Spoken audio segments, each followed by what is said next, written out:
I've been working all night. Now I need to hear you call my name. Where you at? OTW listeners, welcome back to another one. We are here with Bairi The Siren. Hello. From Hershey, Pennsylvania. She began her audio career back in 2016 with her first project, Beginnings. And here we are in 2024 with Fire Siren. We're going to get all up into it. I met Bairi back in 2019 when we did a show for Bairi Collective at Baby's All Right. And yes. I was a fan. I was like, oh, I saw her on stage. She said, oh. It's one thing to have the persona, but it's another thing to also have the talent to back it up. And it was great seeing her live. And then about 3 episodes ago, we were looking for music for the show like we do. And I was on Apple Music and I saw Bairi in my curated list, like what Apple wants me to listen to. And I was meant like, to be. Whoo, I said, look at Bairi. I said, I know her. Look at God.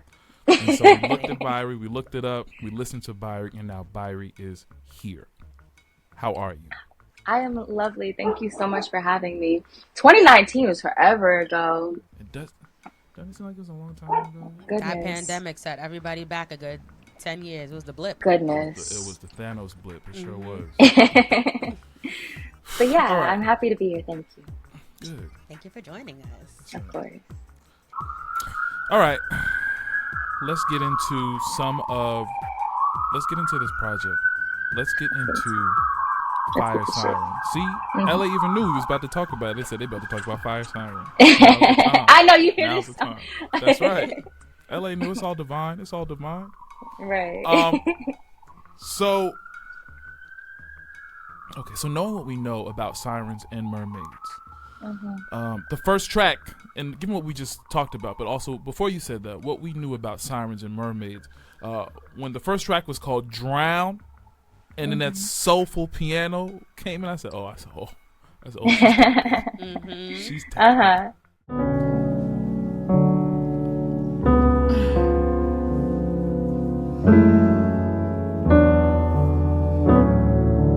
Why you wanna keep on playing these games? I told you I was grown, no time for fuck shit. Took me out of my zone, created a home. Now I'm alone, I can't function. That you think you'll remain, don't you? Cause you ain't do shit but be a piece of shit, and I constantly chose you.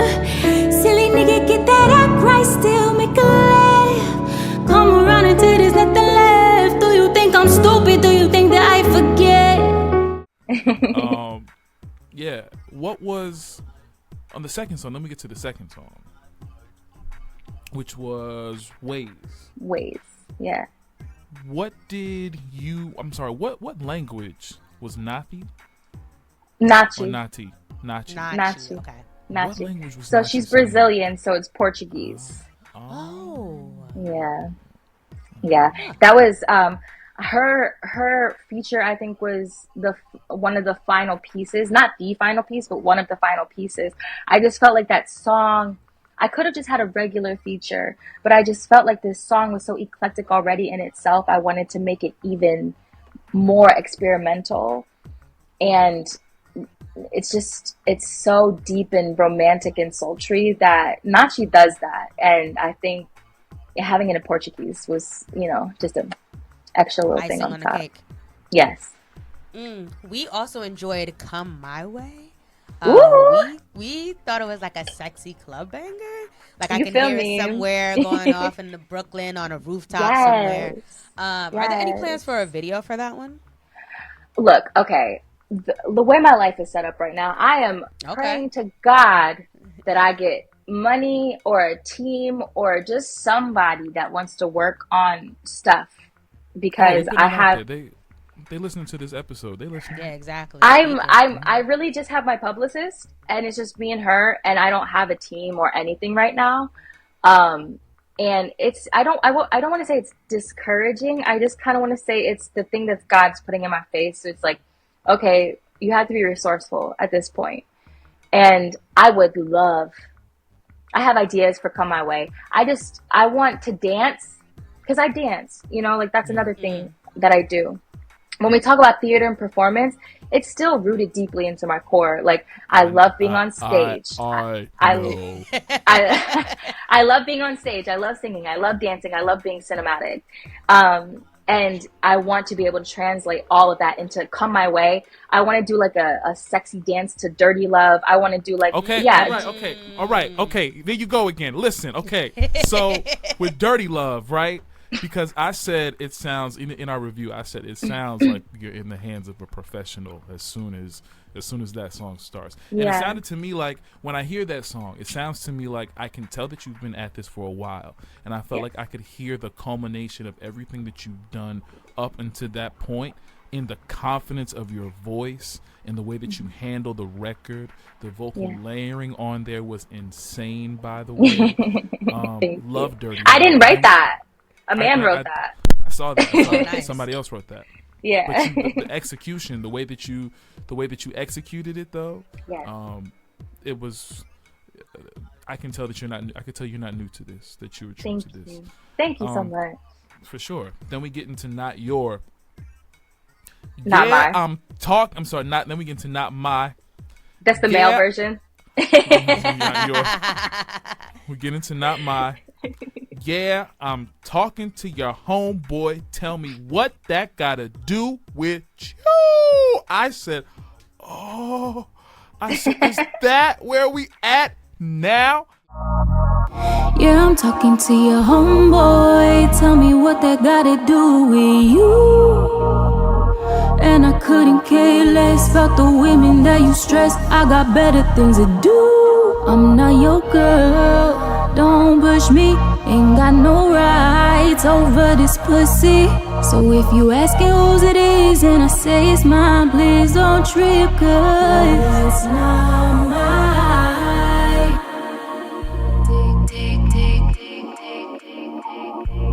So it's really none of mine. I'm not your girl. Please don't push me. You don't got no rights over this. Exactly. I mean, tell them how you really feel. Where did this lyric come from? And also, when you write, actually, you're asking a lot of questions right now. Yeah, let me just start from there. Where did that lyric come from? So this whole project, and I loved it, by the way. Loved the whole song, by the way. Love your approach. Yeah. You know, it's hard because I feel like I'm a girl's girl. And I think that sometimes I have a pretty even split of a male and female fan base. And I just hope that women can listen to all these songs and feel empowered. I know that it sounds like very raunchy, but like ultimately, I just want women to feel empowered, even if it is like suggestive, because this song is type suggestive. This whole project encompasses the period of time right before I actually named myself Bairi. It's talking about the time where I was like in darkness. And I was dealing with a few guys. I don't even call my thing a hoe face, because I was acting like a wife towards like people that I didn't need to be a wife to. And one of the guys, I was just over it at that point, and I'm like, I'm so tired of committing myself to things that don't align with me and people that treat me like shit. So I was talking to this guy, and we had business together, but I stopped like romantically involving myself. And so weird, I met a friend of his that I didn't know was a friend of his an hour and a half away at like a random party. And I started talking to him. And he was like, oh, I know this person, blah, blah. He's like my bro. And I was like, no way. Like, no way. So that's where that lyric came from. Yeah. You said, well, that ain't gonna stop us from doing what we're doing right here tonight. Because I'm like, you treat me better. You know what I mean? And like, you know, don't let an ain't shit man get in the way of your other ain't shit man. So, that's all I gotta say. That's on that. And so, with that said, I wanted to know, when you write, how much is complete transparency, how much is embellishment, and then how often do the two coincide? I mean, from a writer to another writer, I think that, you know, if you just try to pull from exactly everything that you've been through, you'll go too deep, or you'll start like talking about stuff that's not true, or you'll run out of material. I think that that's supposed to serve as like your North Star, but at the same time, though, it's writing. It's also entertainment. So you're allowed to take risks and, you know, embellish a little bit and story tell. But I just want to know, how much is transparency, how much is embellishment for you, and where did the two come together? Unfortunately, I'm very transparent and honest. And I think that this is why I really like working with writers. Because not only does it push me and make me better, and stretch me as a vocalist and artist, but I think that like one thing that I had to deal with over these past few years is getting over the fear of hurting somebody in my music. Because again, I think that my music, I am a dark artist, I would say, in terms of like I'm mostly alchemizing my darkness and speaking about my darkness in the music. So that it doesn't manifest outwardly. And which is why Fire Siren is dark. But I think that I thought it was real. I didn't get dark, I got real. But yeah. I appreciate that. I really do appreciate that.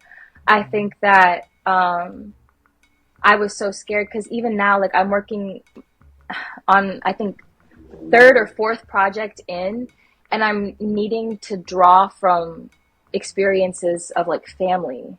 And I, you know, it's just, I'm scared to hurt people, but at the same time, it's like God didn't give me these experiences to not talk about these things. So what I would say is, I think that I prayed to God at some point that I could be more abstract. I love how Frank can be so abstract with his truth. And me, I felt like I was storytelling too much and being too literal about my experiences. And I think that that's what I'm working with right now, to a point where I can still honor the people that I love, but still honor my truth. I don't know if that answered your question, but it did. Yeah. It did. Yeah. I think a favorite of ours, both of ours, is Karma. For sure. Kahlil said, Thank you. It sounds like you could write for like Kehlani on a song like that, because it has flawless execution. Like, wow. You sound like you could be like her secret weapon, right? Wow. I guess it's cool that you made me feel like the best girl that left me for your ex-girl. I mean, it's cool. Not like I spent that extra hour in the mirror on my flower day. Did you really think I'd be okay with that? Got someone to share with you, but now I'm off of that. When you hit my line, just know that I ain't hitting back. Acting nonchalant until you hit me with some fact about my ex-man and my situation. I guess I ain't no different in my. Why you ain't going, do you there? I'ma fall back and taste this medicine, medicine, medicine, medicine, medicine. I'ma fall back and taste this medicine, medicine, medicine, medicine. I'ma fall back. That's crazy, because that's one of those songs where I feel like that's, while I'm very experimental as an artist, that's probably one of the most experimental tracks on the project, because I'm like, I don't know how people are gonna feel about this, because we feel it. We love it. Thank you. That's why I fuck with y'all. Thank you. So which one came first? Did like the track come first? Did you have the lyrics first? Did the idea come from the producers? You know, MP Girl, and nope. Saram produced it. Like how that is it Saram or Saram? I think Saram. I think his name is Simon. He's my friend, so it's hard for me to say. We're like your mama Twitter names friends. Your mama names Your mama names Your mama name's Simon. Damn it. But so I guess it's Siram, because that's like his like name kind of blended. Okay. Anyway, that song, the final production is probably like the 5th or 6th version of that production. The lyrics came first. The lyrics came very. Let me tell you the story. You don't know the story, do you? Again, this is a dark period in my life where I was fucking with people that I shouldn't have been fucking with. So it made a great song, so we would love to hear the story. So it was originally written to a song on YouTube, like a random beat, a SZA beat on YouTube. Okay. And I remember I was going to see this boy that I was talking to, and I was so excited. I, took a shower, did all the things, full shower, and spent like an extra hour and a half getting ready and cute and prepared to be with this person. Went to go get wine. I walked out of the liquor store, and with the wine in hand, I get a text message that's like, oh, like it's my ex's birthday, so I'm gonna go hang out with my ex. Oh, but we can hang out, but we can hang out later. I'm like, we can. Well, see, listen. Okay, so I blacked out at that point, and this is when I realized that like I'm best writing when I'm deep in the emotion, because that's it. I went into my car and I blacked out, like just anger, and I wrote the entire song to this beat on YouTube. And I was done. I finished the song, the whole song, and then I ended up hanging out with him that night anyway. Girl, but it happens. So it's like song about your ass, when he texted you, you're like, oh, fine, I guess. Like that's my thing. And it's like, this was pre-prefrontal cortex type shit, So like, I'm not even mad at myself. You feel me? Like, but so that's to say, Karma, all of the lyrics were first. I had been cultivating what I wanted that song to sound like since 2018. And it did not sound like that at all at first. Like, so at some point I wanted to share the original because it was like this guitar ballad, and it came into this deeper, darker bop that I'm so proud of. That is a true bop. Thank you. Bopped the hell out of that one. That was great. Bop. You feel me? Bop. Anyway. That leads us to we're almost out of here. Then we talk about Man Enough. I don't know if you're familiar with 1997's Batman and Robin. People say that that's like the worst one of the four. However, when I was 7 in 1997, I love that shit with Uma Thurman as Poison Ivy and whatnot. We all love it. All right? Wow. And it was a scene, they have like this gala moment where like Batman and Robin are dressed up and they're introducing Poison Ivy for the first time. And all of a sudden, these like freaking Congo, these bongos start popping up out of nowhere. And she takes her hand and she blows that fair amount of dust around the whole room. They're like, they get all Batman and Robin start fighting each other over Poison Ivy, and it all starts with that, with her entrance. But her entry, the beginning of Man Enough, when the bongos come in, I was like, what in the Batman hell is going on? Serenading. What in the poison? Where's Uma Thurman at? And specifically about that song, whose idea was it to put the Moments of Love interpolation in there, because that definitely set it off? It's a forever fave. So, as funny enough, that song was also written to a random YouTube beat a long time ago. Oh, nice. And when I was on the road in 2021, I just remember feeling, I was just in an Airbnb. Like, I was on the road. We didn't even have a place to live. Like, we were just like, we're going to figure it out. We were in Atlanta, and we ended up living in Atlanta. One day, the song just came to me, Moments in Love. It's not just an interpolation. I actually because I had it remade. We're going to scratch that part. We don't know what you just said. I took... There's a version, because there are multiple versions of Moments in Love, actually. There is. And the entirety of Man Enough is the baseline of it. The whole thing. No, the whole thing. I can hear it. That's why I just said use the Moments of Love part. Yeah. So like the dun dun dun, but like there's this one called Moments in Love Beaten, and I tried my best to not cut any of it because I wanted it to really like keep the integrity of what Art of Noise wanted to do there. So I know that half the song is I'm not in it and it's like bare, but like I'm pretty sure that version, it's so funny because when I was finishing the song, somebody sent me a video and they were in the car and on the radio was the version that I used. And the whole thing was playing, including like the bare bongos and everything. And I was like, you know, it made me nervous at first because I was like, I feel like people are going to be turned off by how long and bare this part is, but it's not about me. It's not about them. It's about the integrity that I wanted to keep for Art of Noise. So one day in Atlanta, I just re-recorded the song to that beat, and it just happened. We love it. Thank you. Paraíso.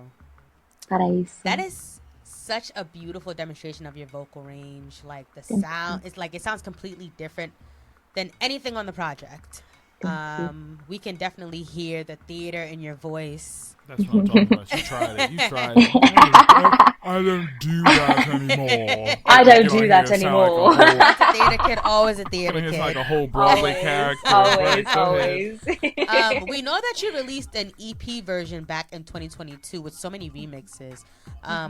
Why did you choose this version for your latest project? To close it out. So and this is an idea that I'm playing with right now, but I do want to do a deluxe or a disc 2. And on the second disc, I want to put the original. And the original was like, it was my biggest moment in my career thus far. And while I loved the original, I feel like it's like a known thing about me in which like I'll drop the original of a song and then completely remake another one. And the orchestral, I think it was one of my proudest moments. And it was really just like, I'm going to be the biggest expression of me in this thing. And yes. I love orchestral. I love the emotions that it like draws out. Even when I listen to it in terms of the project, like as soon as the epilogue is done and the violins come in, it makes me smile. And I just think that like, it's so much more telling about that ascension for me than the original was. It was profound. It was deep. And, you know, the original is like a pop song, like it's cool. And I just think that going along with the texture of the project, I think the orchestral fit the most. So we love that. Yeah, it was definitely a jarring choice, I'll say, but I'm really proud of that. No, I want to make people cry. That's like my goal. So I think that does that. It was kind of like I don't know if you're familiar with Beyonce's B-Day. Like she has like one whole vibe throughout the album, and then at the end she throws on "Listen" from Dreamgirls or "Resentment," and it was like I have chills right now. Yes, yes. Yeah. All right, so we know some things about you. I'm a little nervous, but let's go. You said this is the Nardwuar effect or something? That's right. You are from Hershey, Pennsylvania. You grew up there. You actually worked at Hershey Park for 3 years. That was your first job. Chocolate World in Hershey Park? So listen. Chocolate Park is not part of Hershey World? Chocolate. Damn it, Nardwuar. No, so like I feel like this is a huge misconception, so I'm glad we're talking about it. So Hershey Park is like the main park, you know? Yeah. With all the roller coasters and stuff. Chocolate World is like a little building next to Hershey Park. It's not in it, it's just of it rather. Yeah. And I mean, same corporation type. It's like they're like sister corporations. But every time it would rain in Hershey Park, we would get like a whole exodus to Chocolate World. So I mean, it's essentially the same thing. Yeah. Type shit. Wait a minute. Where did I go? Wait a minute now. Hold on now. You probably went to both. Honestly, Hershey Park is like the rides and stuff. So you probably went to Hershey Park. I didn't. My brother actually worked at Hershey Park. That was his first job. But Chocolate World is just right next to it. Is Chocolate World a ride? Okay, Chocolate World has a ride in it where you like it takes you through like the little process of how to make the chocolate and stuff. I've been there. See, yes, it's technically a part of it. I don't know. That is Hershey Park. Okay, you got it. It's Hershey Park. If you say it's not, then it's not. You from there? No, the thing is, okay. So like, I feel like it's probably better for me to just say, yeah, it's all the same thing, because this whole explanation is more logistics that was deep. than anything. No, I mean, I'm better because of it. Makes sense now. Now we were thinking about it. We were like, yeah, we've been to Hershey Park because there was a ride and there was a part to, but now it brings clarity to our childhood memories. What was your favorite ride in Hershey Park? Mine? Yeah. I used to, when I was a kid, I was so scared of roller coasters, which, I feel like is not anything out of the norm. Same. But now I am for sure a thrill seeker. And the Fahrenheit was like my awakening. Of your career, we're going to get into that. I was scared, now I'm a thrill seeker. At Chocolate World, they have like 2-pound Reese's peanut butter cups and like foot-long Twizzlers and stuff. I don't know nothing about that. Yeah. That's all me right there. That's all I already know. And then just speaking in terms of like smelling chocolate, my uncle used to live like right by the Reese's plant, right? And this is probably really bad for the Hershey reputation. We'll strike it if anything. But the Reese's plant, or like the chocolate plant or whatever, is fairly close to the sewage facility. So when they would process sewage at like 2:00 in the morning, it would smell like shit. And then during the day, it would smell like chocolate. So he used to get sick because he couldn't tell the difference between like shit and chocolate at that point. Shit and chocolate and peanut butter everywhere. That's everywhere. I'm so sorry. That's such an unattractive story to tell. No, it's the truth, Bairi, and that's what we want. These are the secrets. Hershey Park is built on a pile of shit. For sure. For sure. Did you ever get a chance to attend a concert at the Hershey Park Arena at all? And if so, what was your favorite act? I actually saw Lemonade at the Hershey Park Stadium. You mean Formation? I saw that. The Formation tour, yes, rather. Mm-hmm. And I got like a fake shirt outside and everything. My mom works at a hotel. Scalpers. You feel me? But my mom was working her second job at a hotel at that point, and she had won free tickets, and I was like, of course, what? Free yeah. Tickets? My mom was very. My mom.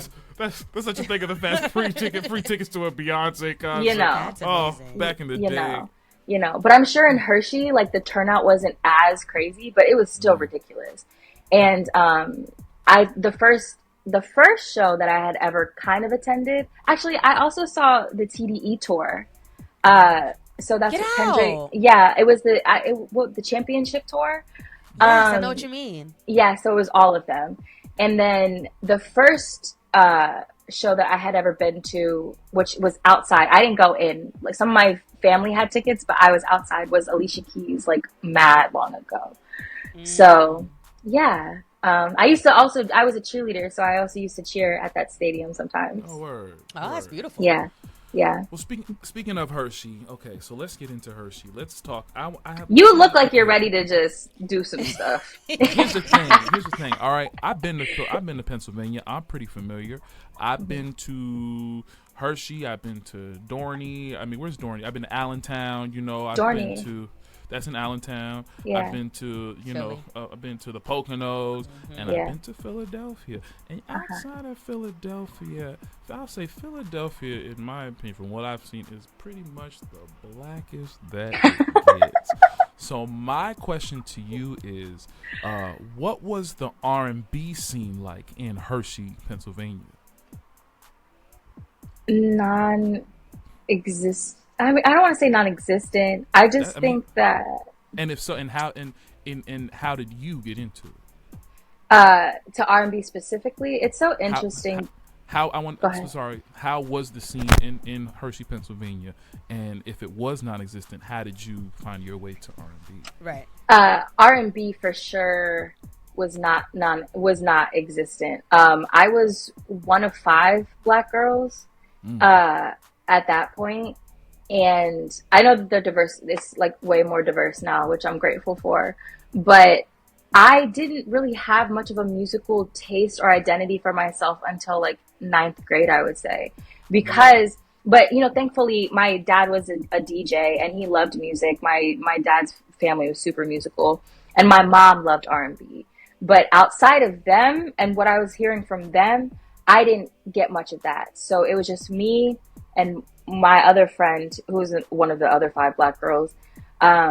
We would know most of the popular stuff for the most part, but not, and I wasn't going deep into music until ninth grade, 8th grade, and I got introduced to Lil Wayne. And Nice. yeah, so I would say that like that's why I used to herald my pen a lot more than I did my voice. First off, just because I felt like I got picked on a lot for my voice when I was younger. And you know, I got picked on, but I also got praise for it. And because I didn't have confidence, I would just focus on the negative. Right. But I just loved rap from high school on. So I think that I focused on my pen a lot more than I did my voice for a really long time. So I would say that I didn't really get deep into R&B and my R&B taste until I graduated from high school, and I started listening to Frank, SZA, Janae, and Beyonce was always there. So I'm just so grateful for her. But Shout out yeah, to B. yeah, So, for sure. so what other genres really influenced you? Because you said that you mentioned you liked popular music, but Yes. from Hershey, what was popular back then? Oh my gosh, it's so difficult because I feel like, what did I even listen to back then? My dad was so into Timbaland, Missy Elliott. I think Justin Timberlake daddy. was. Got a good He's daddy. he's Got a so good he's daddy. he's so amazing. His taste impeccable. Yeah. And tell. I feel like my mom loved Destiny's Child, Mariah Carey, especially Mariah Good Carey. mama too. She said, Oh my God. And yeah, but I think you said what other things influenced me. It was crazy because there was a lot of stuff that they were listening to that I was not listening to, like Zac Brown Band and stuff. But Coldplay was huge in Hershey. Okay. Coldplay's Coldplay. universal. So I get Coldplay's that. universal. Viva La Vida, Viva La Vida, top 30 song, I would say, of all I time. got it tatted. Do you really? Yeah. Oh my God, I love that. But I'm trying to think. Citizen Kane, they had a song Sideways featuring Santana that was really beautiful. A lot of like, I would say a lot of indie pop. Colby Calais was like huge to me. Honestly, Lady Gaga, and I think in ninth grade, Kanye really, like 808s and Heartbreak is when I really, really fell in love with Kanye. That's all. I love you, Bairi. Yeah, no, 808s and Heartbreak is like, Say You Will is one of my favorite songs in the entire world. Fucking Yeah. love you, Bairi. And I have like this conspiracy theory that Say You Will, and there's a song called Dive Into the Heart from Kingdom Hearts. They sound exactly alike, and I just feel like there's no claim that Kanye took inspiration from it, but I'm almost positive he did. So, Probably. yeah. I don't know if that answered your two. question. It did. What's my favorite? I said, did he take it from Kingdom Hearts 1 or From 2? It's in all of them. It's in all of them. So look, we'll have this conversation, but it's when Sora is like in all the mosaic stuff, and it's like the choir singing. Get deep. It's like like a whole bunch of shit. But yeah, exactly. So like Say You Will has like little breakdown of the choir towards the end of the song, and I think that there's a connection there. I don't know how, but yeah. You're a true gamer too. Good to know. All right. I am a gamer. That's where Bairi came from.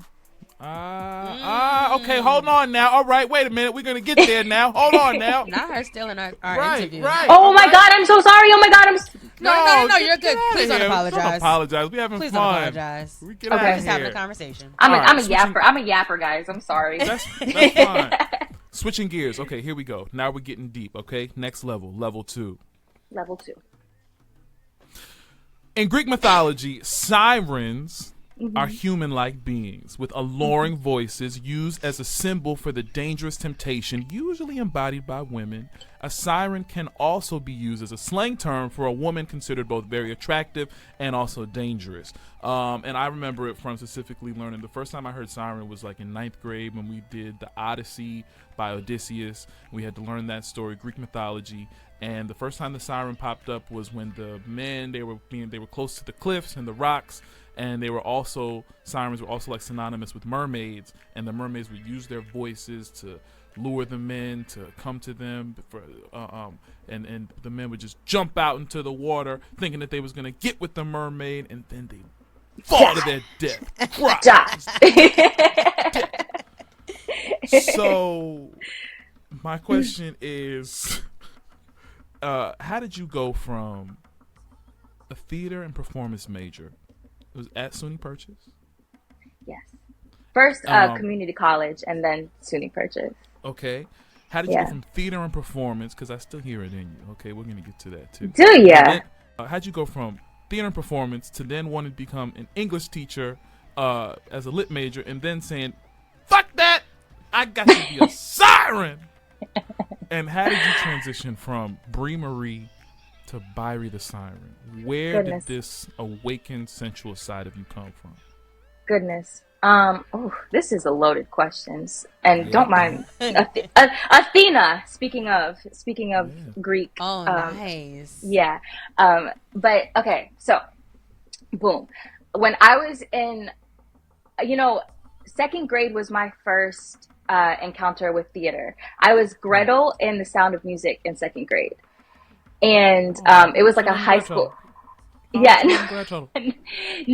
but it was like I was a second grader in a high school production, and that's when I had no clue. I just showed up for this audition, and I was in the high school musical. Wait a minute. I'm sorry. Wait a minute. Pause. I'm sorry. And that was your first play? Yeah. In second grade. No wonder you don't like music. No wonder you don't want to do theater performance. The hell, Hansel and Gretel is a scary ass story. That is not a story for kids. It's not Hansel and Gretel. Not Hansel and That Gretel. old ass witch took them kids and cut them up. No, not that one. Not that one. Okay. You know The Sound of Music? Do you know The Sound of Music? Yes, very well. Yes. Gretel. I know it's really confusing. Gretel is the babe. Is like the. You were in The Sound of Music. The Sound of Music. I was in The Sound of Music twice. Amen. You played what? Rolf to my. Are you the Liesel to my Rolf? You are 16 going on 17. Exactly. But I was Gretel. I was the one. I was like, the sun has when they were doing Warfell. Yeah, the young one. That was me. Yeah, exactly. How do you go from literature to Sirenism? Yeah. Okay, so I actually graduated.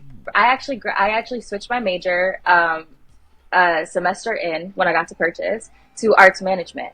I was going to go into the conservatory for music, but they said 4 more years. I said, fuck that. And I was like, I'm just going to find the easiest thing that I can do that will also let me focus on music. So I leveraged that and got my degree summa cum laude in arts management. Nice. So I was Brie Marie. So when I got to Purchase, I was like, oh, everybody's doing music. So that's when I became first Brianna. That was my first name. And then it was Brie Marie. And that's when I dropped Beginnings. Fast forward, I had like a really good run as Brie Marie for up until 2019. And this is my question, because our show was in 2019. And by the time I met you, you were Bairi the Siren. So when did you change? I think it was probably right before then. Nice. I changed, I think it was around February or March in 2019. And that's when I graduated in 2017. I went back home to Pennsylvania until the beginning of 2019. And that time at home was like post-grad depression. It was hell, honestly. And my entire life, I think, has been a struggle with shame of sexuality of a woman. I think that as a kid, I was constantly shamed for how I walked and how I provoked older men, to the point where I felt like I had to have a split personality of just openly being a woman and being a person. And I think in 2019 is when I finally decided to embrace the sexuality of myself. Unfortunately, you know, I think I was 25 at that point, and it's very sad to me. That's the time to do it. That's usually the time that we all. When the prefrontal cortex is finally activated, and I'm like, fuck everything that I've been taught at this point. Yeah. So I know for women specifically, around 25, that's usually when it happens. Thank God, honestly. But like, but I think that I had been using my sexuality before then, and people had been using it against me also. And I think that was the first time where I was like, all right, let me play into this. Let me actually do what they say and become the biggest expression and create the brand. So I was still Brie Marie at that time. I also felt like Brie Marie just never hit the way I wanted it to. Everybody's like, oh, it's so cute. It's your name. And I'm like, yeah, but something was telling me it's God. You know, I have a great relationship. No, you're good. I have a great relationship with God. And I think that at that time he was like, all right, it's time. So I just meditated on it. I like put Brie Marie on a piece of paper, and I was like rearranging letters, and Bairi came too. And all of a sudden everything just clicked, you know, like Kyrie from Kingdom Hearts, like she's like the main girl. Given people shit on Kyrie. People shit on Kyrie. We're not going to talk about that. You are very passionate about that. Super passionate. I believe that she has a lot in store actually for the franchise, but we're not going to talk about that. And the Siren, actually, it didn't start out just from like Greek mythology. It started from Final Fantasy, which they played like, there were like summons, these things called summons, and Final Fantasy VIII was my first, it was my first game that I bought for myself, and there was a summon called Siren. System? PlayStation. That's right, my girl. Yeah. We love you right here, Bobby. Okay. I love it. I love you guys. But that's, it was just, you know, Bairi is just my name. But I was like, obviously I can't, for some reason, somebody has Bairi on Instagram, whatever. And I'm like, okay, so what can I do here? And that's when Megan Thee Stallion was really my bitch. Like, she was like, that's when she was really emerging. And I was like, okay, I need Bairi the something. So Bairi the Siren. Yeah, that's when. I love that. That's how that happened. And, you know, like, obviously everything with Greek mythology and I just feel like everything fell into place. It's not even worth explaining because you already know, like, how sirens are perceived and everything. Yeah. But, like, they had also been, like, you know, raped and like taken advantage of and had their wings clipped for things that weren't even their fault. Of course they're angry. Of course they're killing men. Like, of course they are. More than that. Exactly. Exactly. So I think that I'm so grateful that all these things fell into place and I can really play this role in which it's like, yes, sexuality and sensuality and being a siren, like that's one part of it. But I think just deeper than that, I am striving to be divine, a divine feminine. And it comes with accepting the fact that like feminine rage is so necessary, I think, in society right now. Here you go again, Bairi. All right, you get into the good stuff that we want to know about too, Bairi. All right, it's coming, Bairi. Let me interject we're really like quick. we're like here. We're like here. You get into where we're trying to get into the nitty gritty. So, oh, okay. I'm glad that we're right here, though. We're right here. Ready too. Yeah. So in Hershey, PA, we heard that they called you ghetto for wearing sweatpants. This was in Anvil. In Anvil, which is right next to Hershey. It was the school I moved to my last year of high school and graduated, and they called me ghetto for wearing sweatpants. Continue. But however, on the artwork such as on songs like PNW, Star Projections, and Karma Medicine, which I love, you're wearing less. So what do you think the people in Hershey, PA would have to say about you? What was the town? What was the town? Anvil. Same. Honestly, same shit. It's fine. Same shit. Same shit. What would they have to say about you now? And what would you say to your haters back then? It's so funny because at some point when I was in Hershey in like 9th or 10th grade, I hate wearing like a lot of layers. So I would just wear hoodies with like nothing under them. But it's not like I would be showing anything. I'd just be wearing a hoodie. And at some point, people were calling me like a hoe because of it. And this girl actually came up to me and like unzipped my hoodie and then called me a hoe for it. Wait. Yeah. Wait. Nasty. They called It's just you it's a hoe for a wearing slut a rather. hoodie? But A with no, slut but for without, being but in with a hoodie without like Because a that's what they t-shirt wanted you under to be. it. That's why. without a Exactly. t-shirt. It's just So they. you were just free flowing. You were just free flowing. Listen, they yours to free flow. She was being herself. That's and right. People just wanted her to Yeah. be something that she wasn't presenting as. Yeah. So they painted her as that instead. That sounds crazy. Yeah, and like I'm not, I'm sure I was like flirtatious back then. You know what I mean? But I feel like we shame women Sure, just right. for being, and like I feel like there as like I don't care. I don't care to get in anybody else's way or make somebody feel bad or intimidated or anything. And I love love. I love having intimate relationships with everybody, especially women. So like I just feel like at that time, again, it wasn't just me. I'm sure a lot of these girls were going through the same thing, and it was just a projection. Right, But right. I've been called everything, Yeah.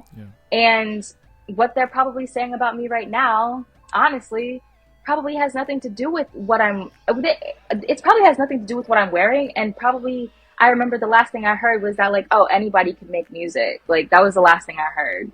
Do you have anything to say to them haters? What I have to say is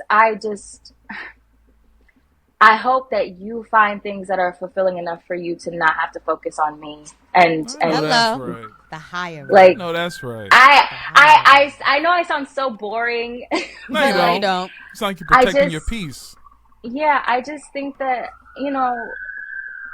I remember somebody like talked shit about my makeup at some point when my last job in Hershey, when I went back after graduation. And I was just like, I'm sorry that there's not anything interesting enough to say about your face to talk shit about you.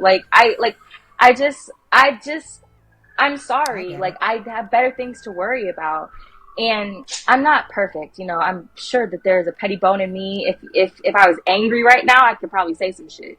But I just think that that's not what God wants of me. God, I sound like such like a Bible toting me. Like I just No, like you don't. I think that I try to reserve a lot of my negativity and anger for my notebook. I think that's what God wants. So just alchemy, like pure alchemy. Right. Instead of hurting people, like I am just here to do what I'm supposed to do.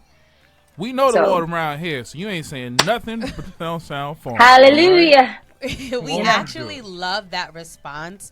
One of my favorite songs by you is Spring Cleaning. And it seemed like you had a lot to get off your chest. Who had you fucked up?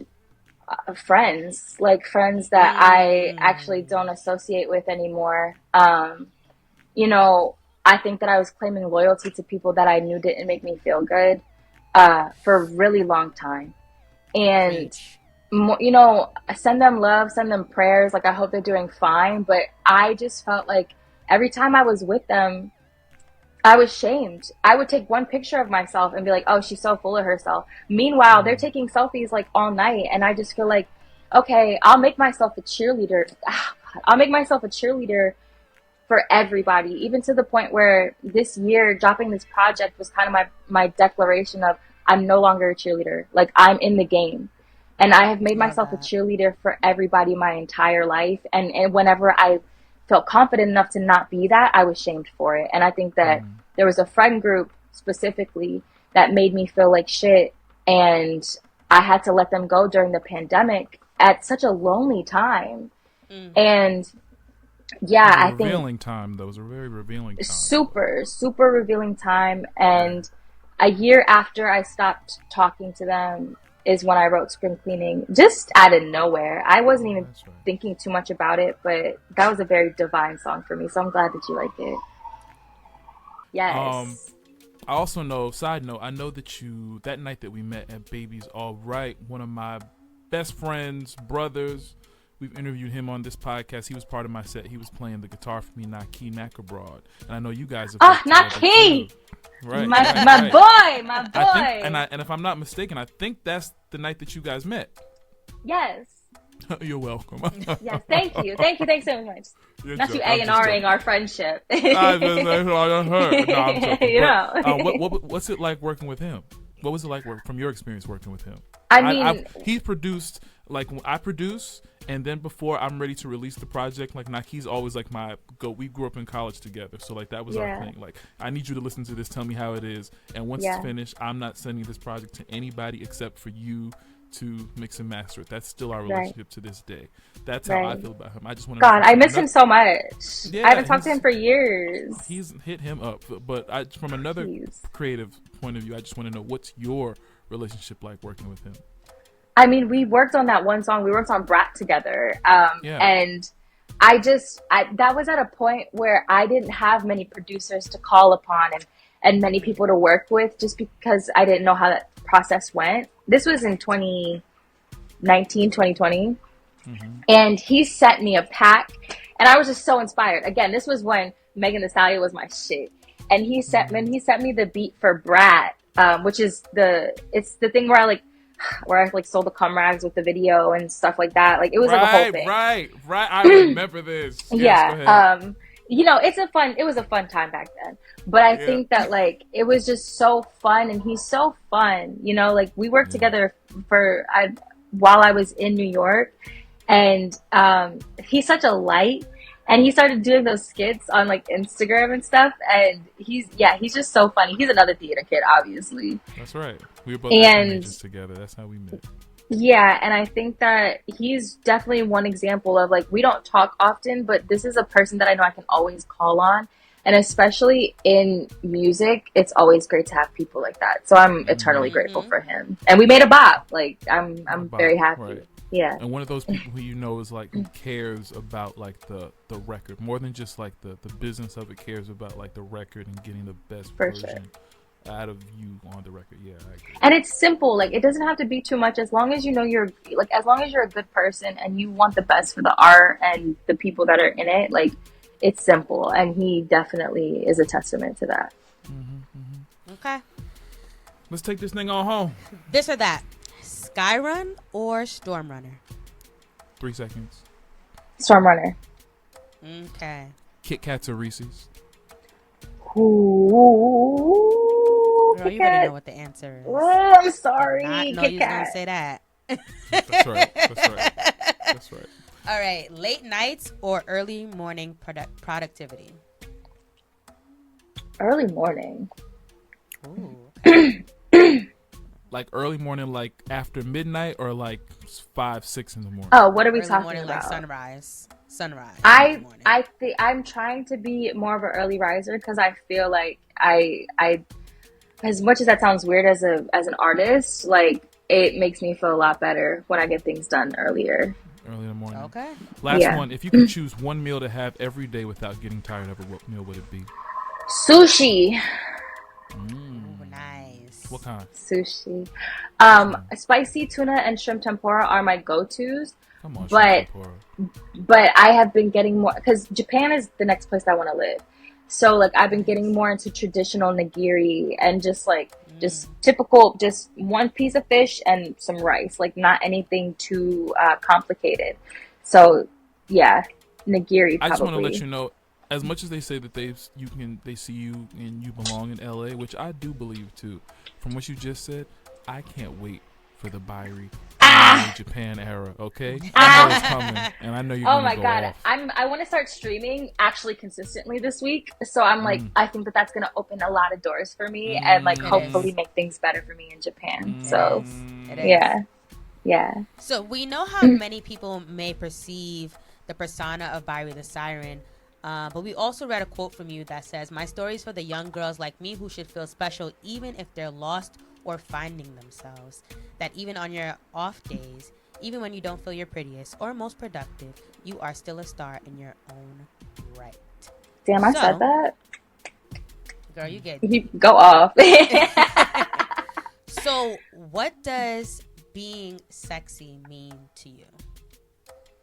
Being sexy to me, and Rihanna has been a huge help in this, and it's just like, it's actually feeling sexy regardless of what you're wearing or what you're doing. It's about really embodying femininity. So even if it means like wearing if I'm PMSing and I feel bloated, I still deserve to feel sexy. And it's not to say like, oh, I still deserve to wear like a skin tight dress even though I feel bloated, because that's not giving sexy. It's giving like I'm trying to put on a persona of sexiness.